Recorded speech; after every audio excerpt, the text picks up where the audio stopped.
aside from the few experiments or one-off testing and so forth, I don't do anything. I tend to focus on the content, attract links rather than build them. And well, it's not that I have a moral issue with link building, and I don't think it's a moral issue whatsoever. It's a business decision for me. I tend to prefer to hunt out low competition keywords and topics, publish good content, put in some stuff in there that may attract links. I tend to find like custom graphics and images can do well to attract links, frankly, because people rip them off and they'll give you a source link, which is great.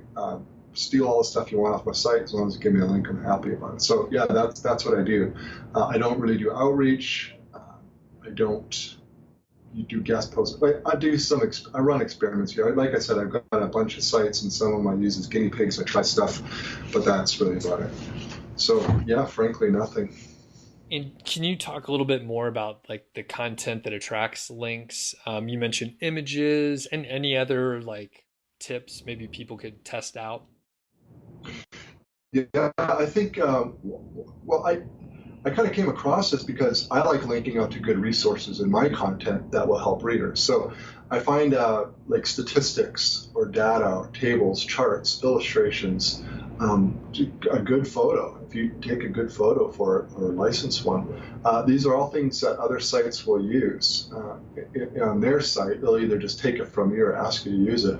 I've had print publications email me and ask to use various media in there for that attribute. Now I don't get a link because it's print, but they usually will give some form of attribution, and I'm like, yeah, of course, great, thanks for asking. So just I don't know, give really technical stuff that's not covered elsewhere, and then different types of media will tend to do it.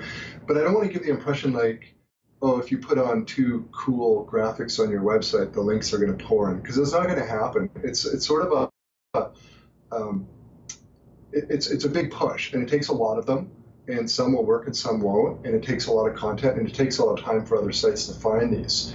But what's interesting is it's almost kind of an exponential effect. As you do attract links over time, you attract more links at a faster rate because you're ranking more content. Other publishers find you more easily, and they link to you. So it's sort of this self-fulfilling cycle. So you just got to hang in there in the beginning. So don't go spend $5,000 on graphics and then expect like in 3 months you're going to have all the traffic in the world, because that's not going to happen. And I tried, because I did commission an expensive infographic once upon a time, thinking, oh, if I get this great infographic, I'll do all the outreach and I'll get 100 sites will put it on their site. I mean, the results were terrible, and the infographic was good. The results were terrible. So, yeah. Yeah,